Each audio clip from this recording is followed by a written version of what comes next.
व्हिडिओमध्ये दिसणाऱ्या या साहसी महिलेचं नाव माया कुंचिस्का आहे। ती एक प्रसिद्ध एरियल ॲथलीट असून हवेत विविध स्टंट आणि कसरती करण्यासाठी ओळखली जाते। स्काय डायव्हिंग आणि इंडोर स्काय डायव्हिंग क्षेत्रात तिनं विशेष नाव कमावले। Girl who walks in the sky अशी ही तिची ओळख आहे।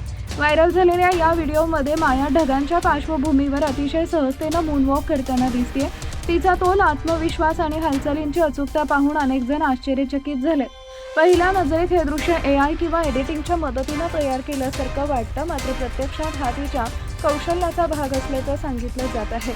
हा व्हिडिओ मायाने तिच्या इंस्टाग्राम अकाउंट @kunjiska.माझावर शेअर केलाय। व्हिडिओसोबत तिनं लिहिलंय की ते ढग इतके आकर्षक दिसत होते की त्यावर थोडंसं चालावंसं वाटलं, जणू आकाशात एखादा मऊ गालिचाच अंथरलेला होता। या व्हिडिओवर हजारो प्रतिक्रिया उमटल्यात। एका युजरनं मजेशीरपणे लिहिलं, रेड बुलनं तिला खरोखर पंख दिले असावे, तर दुसऱ्यानं हे दृश्य अवर्णनीय सुंदर आहे अशी प्रतिक्रिया दिली। आणखी एका व्यक्तीनं व्हिडिओ शूट करणाऱ्या कॅमेरामनचं कौतुक करत हवेत असतानाही कॅमेरावरचं त्याचं नियंत्रण अप्रतिम आहे असं म्हटलंय। तुम्हाला हा व्हिडिओ पाहून काय वाटतं? तुमची प्रतिक्रिया आम्हाला जरूर कळवा।